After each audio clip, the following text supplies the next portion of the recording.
Hey guys, welcome to my channel. This is Deepak. Today we would be kickstarting with our new playlist that is non-functional requirements.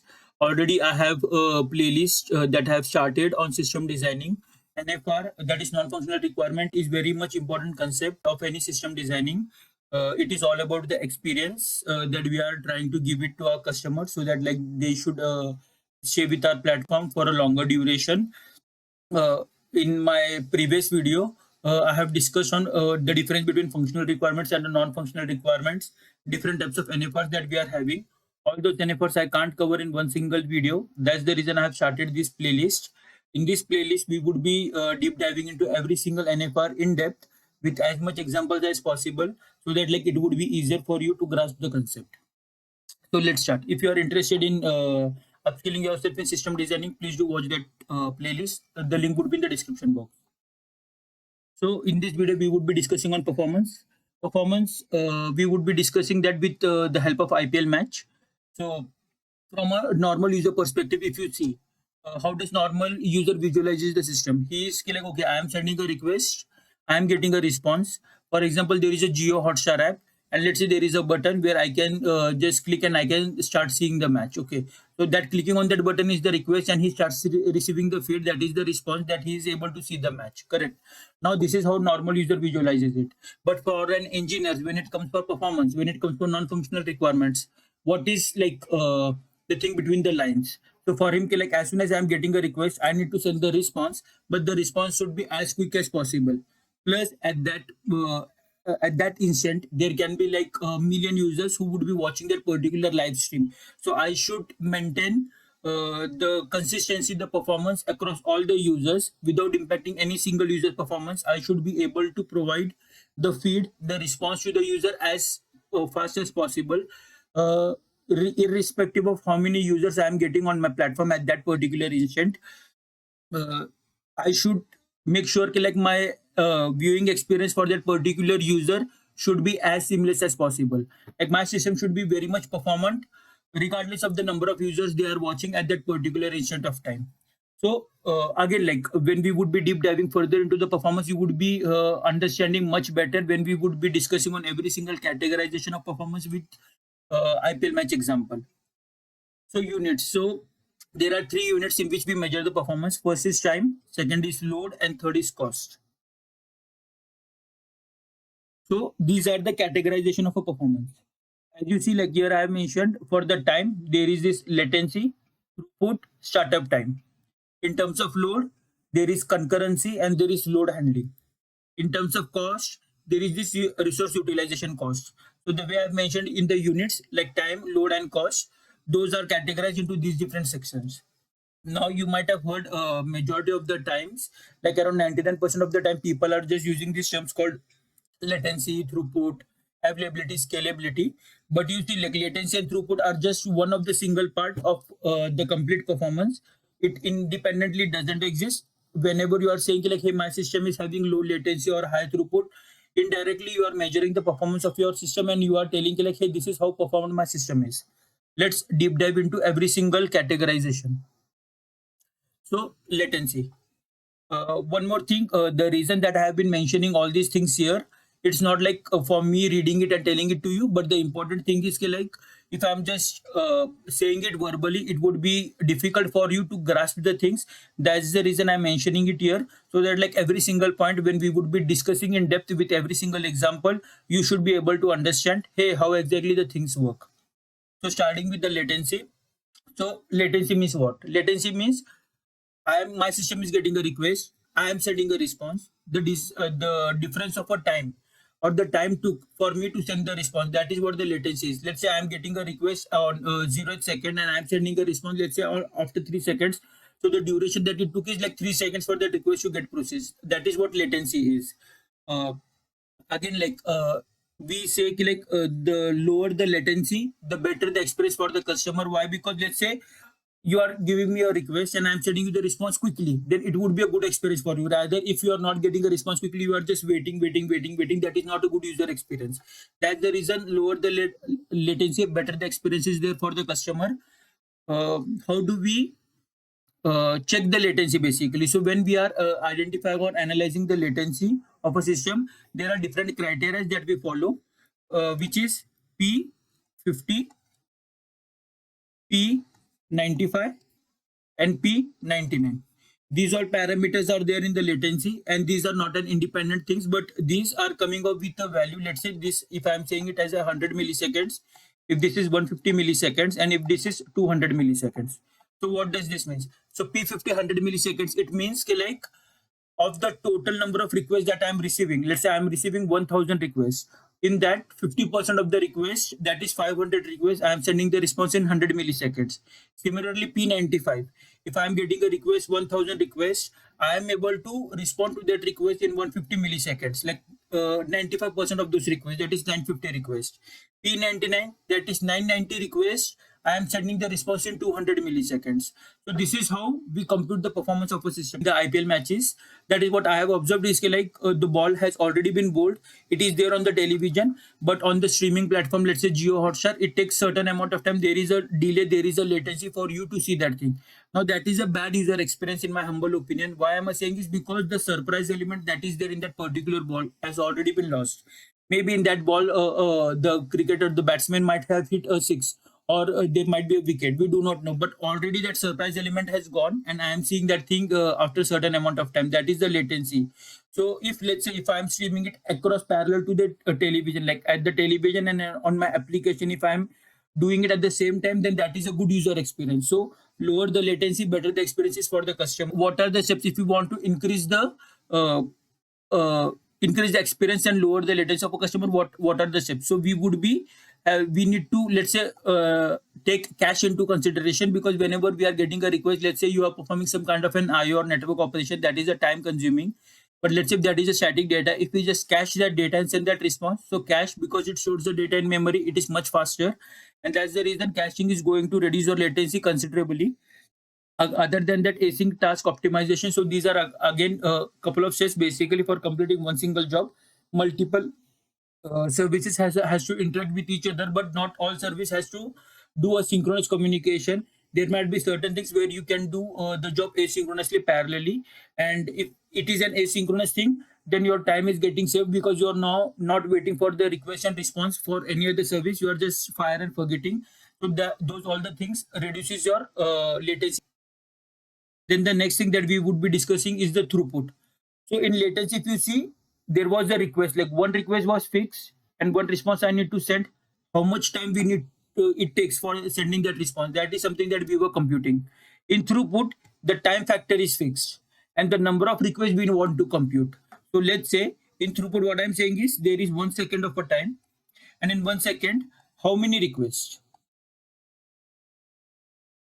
I can support. My system can support seamlessly.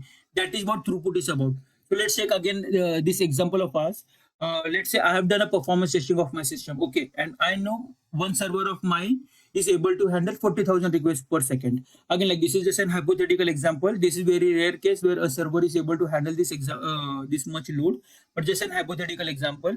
Let's say in the performance testing, I got this number. One server can handle 40,000 requests per second. Now during match, let's say I'm 50,000 users are there on my platform who wants to watch that match. Okay, so 50,000 users are clicking on that button. My backend server is getting 50,000 requests per second. My server is getting 50,000 requests at that particular second, correct? But my server was supporting 40,000 requests. So now that 10,000 users, they are not able to watch the match. Either there can be an error, their request would get terminated, or their performance would not be that seamless. There can be a number of things that can happen. Even like my server can crash because of too much load. So this is not a this is not a good experience for the customer, right? So how can we handle these kind of a things? So now these kind of things we can handle by, let's say, by doing an auto scaling. Most of the applications, they go ahead with the auto scaling, most do the manual scaling. Again, it depends from company to company, application to application. But because of, let's say, some CPU threshold and some memory threshold, a server automatically gets scaled. So now in this case, because I'm getting too much request, my one server can't handle it, automatically a new server gets set up, right? And that now new server is again able to handle 40,000 requests per second. So now in the production, I have two servers handling 80,000 requests per second, and I am getting inflow of 50,000 requests. So you see, like incoming is equal to 50,000 requests per second, and load or request handling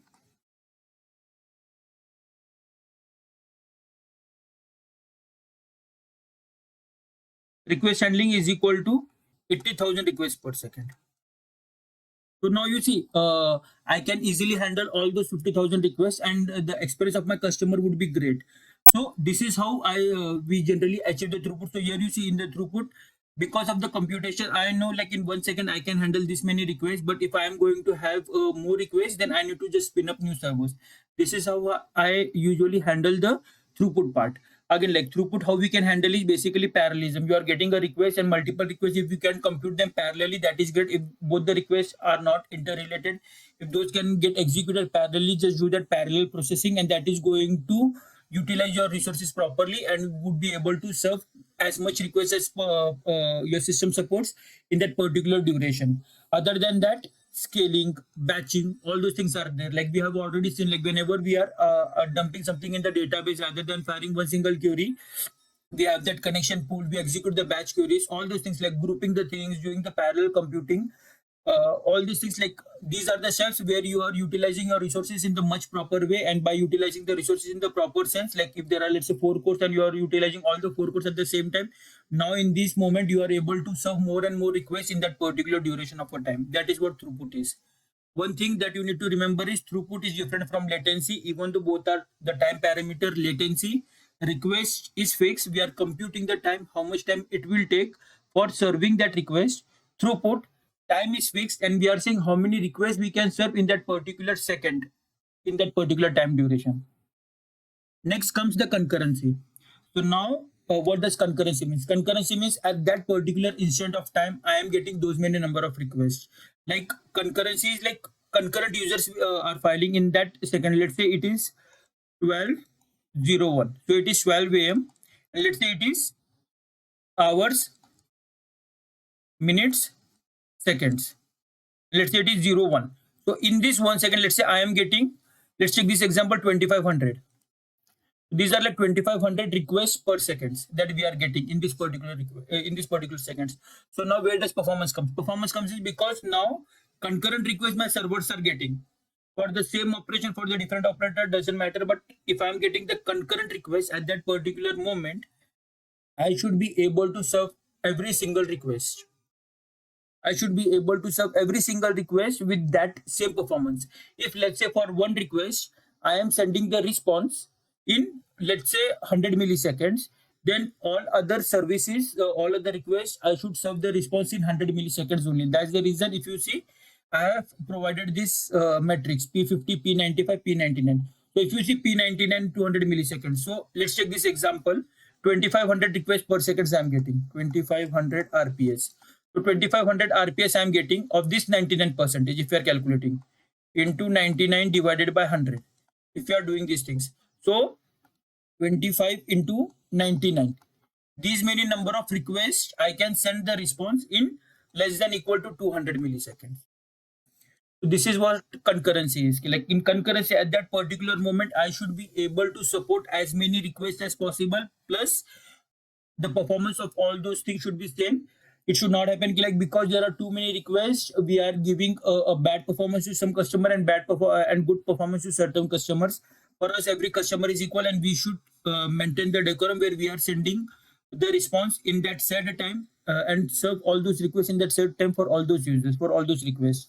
And this can happen by using like non-blocking IO and load balancing, because you are getting a concurrent request at that particular time. You have multiple servers, but let's say if your load balancing is not working properly, all the requests would be going into one single server and not other servers are getting the request. So other servers are just waiting, idle, sitting.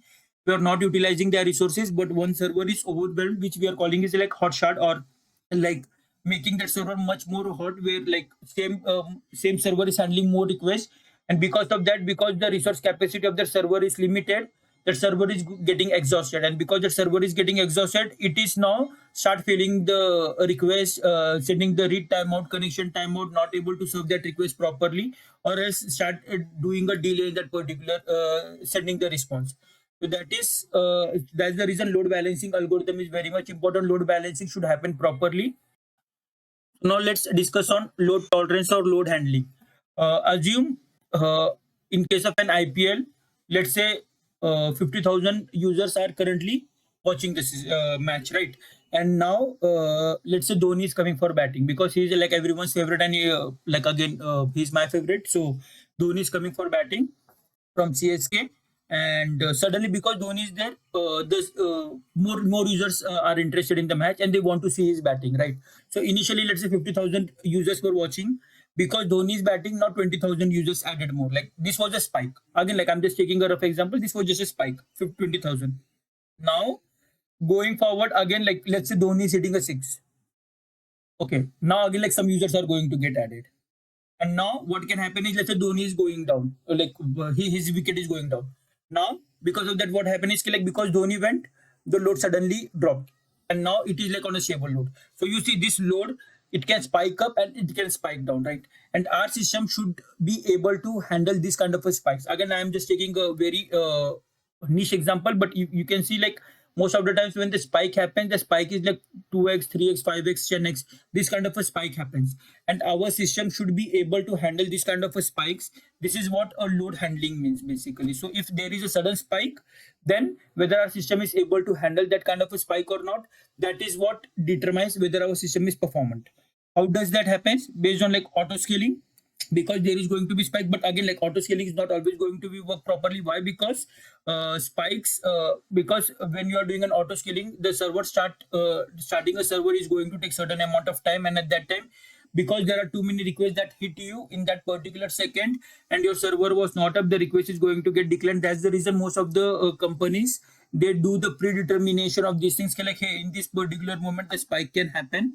Again like no one would be able to do that pinpoint estimation, but they generally roughly have this idea, and then based on that what they do is they just warm up their servers and keep certain servers at the backup, so that like suddenly if a spike happens, meanwhile the other servers are engaged in handling those requests, the new servers get start spinning up. So along with the auto scaling, the warming up of a server is very much important.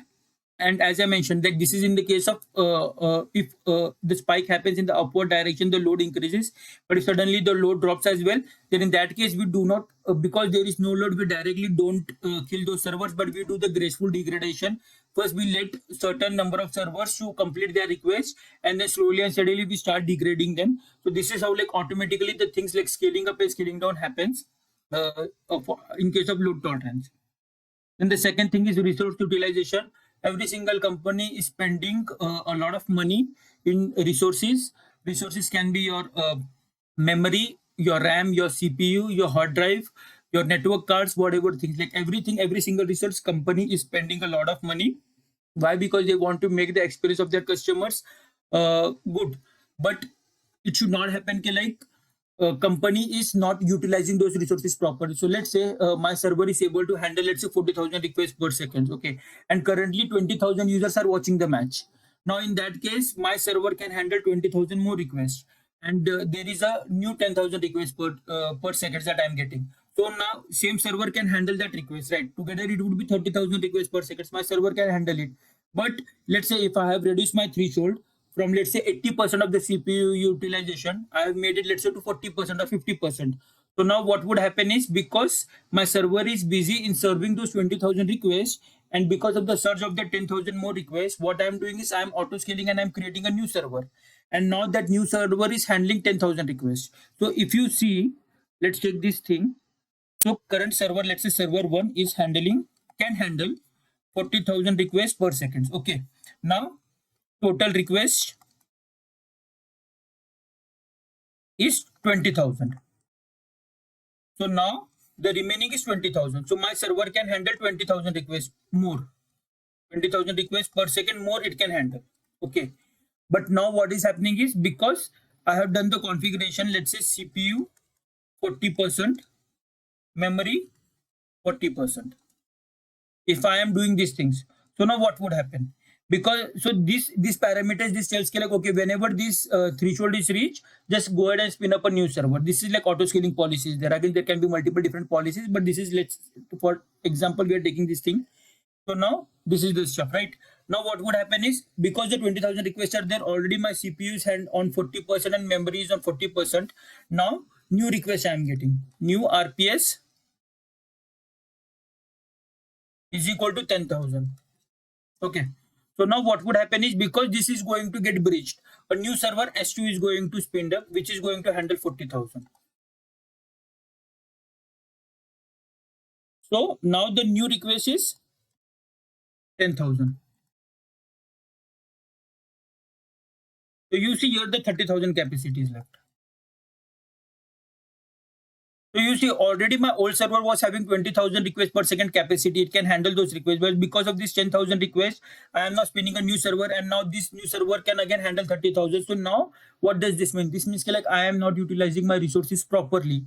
And because I'm not utilizing the resources, because if I have spun up a new server, I need to pay to like whatever the cloud provider it is, I have to pay that. But I am not utilizing those resources. So it is the requirement of a company to squeeze every single processing cycle, every single byte of that particular memory. I'm not saying it should wait till like 100% occupancy, but like 70%, 80% is a good number.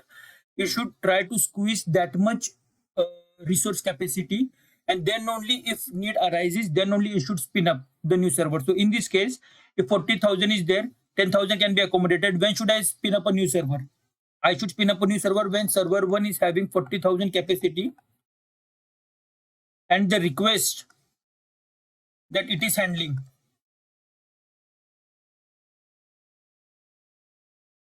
is, let's say, 35,000. So now, because it is already blocked and like 5,000 requests it can handle, but suddenly there can be search. So now this is the time where I can think of, hey, I should go ahead and spin up a new server, because I am not squeezing and utilizing every single part of my resource. So resource utilization is very much important. This is a very important concept in terms of cost, because you need to understand, as an engineers, we have to think from a customer's experience perspective, but we also need to think from an employer perspective. As much cost optimization we do, the less the money the employers spend, the more the profit it gains. That is a profitable business. So we have to manage both the things. We have to do the cost optimizations for our employer, but at the same time we have to ensure that like the customer's experience should not get spoiled. This we can do majorly by our coding, the way we code, like I said, like the batching operations that we are doing, or parallel processing. All the things are there that we are doing. That is very much important. Plus, along with that, the profiling, efficient coding, all those things are important. So this is determined based on how optimized code we are writing, how good resource selection or text selection that is there that we are doing, how good performance testing and other stuff is there that we are doing, and having a better estimations for that. That will help us in doing a better resource utilization. Then comes the jitter, that is the variable variance in the performance. So now when I'm saying variance in the performance, it means like, because there is a sudden spike, we have already seen in the concurrency and load tolerance and everything. Because there is a sudden spike, in that case, what can happen is, because my server is now overwhelmed with the number of requests, in that case, the performance is going to get vary.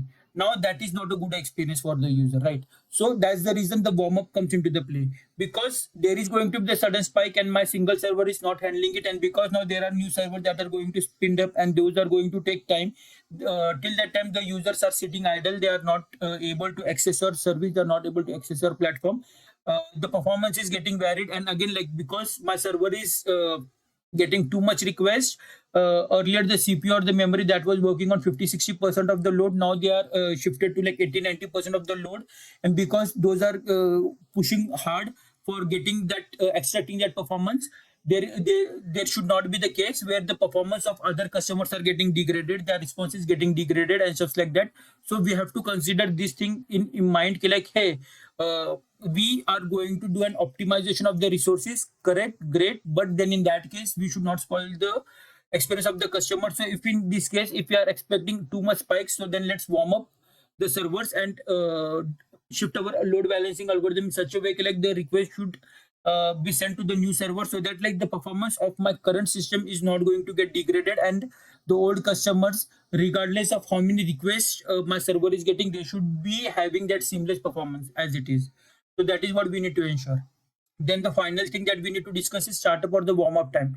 Now we were discussing auto scaling, and the server is going to a new server is going to get spin up because of the CPU and memory threshold, right? But the time of that is again very much important. Let's take an example in IPL. For 1 hour, let's say it takes roughly around 1 minute for that over to get completed. Now, and it is the last over of that IPL match. So, because it is the last over and it is like deciding over whether who is going to win or lose, what would happen is people would be much more excited, and you can expect more traffic to come. And in that particular case, because more traffic is coming, let's say your server is working on 40,000 capacity, and let's say you are getting 80,000 or 90,000 requests. Now, one single server is not able to handle that particular load. You are spinning up a new servers, and till the time you are spinning up a new servers, those requests of that customers are getting declined. Now, let's say your server is taking, let's say, 2 minutes. Again, hypothetical example, it is taking 2 minutes for that servers to get spinned up, and your IPL it takes like 1 minute for completing that over. So even after 1 minute, the customer request is accepted. You can just imagine, right, how bad the experience for the customer would be, because already that over is completed. I was coming to your platform, I was paying you because I want to see that particular over, right? But now I am not able to see that because your server took too much long for serving my request because your server was down. This is the problem. So let's say instead of 1 minute, instead of 2 minutes, let's say my server is taking 10 seconds for spin up. So what could be, what worse can happen? So only one ball the users would be missing, that is fine, but he would be at least able to see the rest remaining 5 balls, right? So that is very much important. So the startup time or the warm-up time is very much important for your server.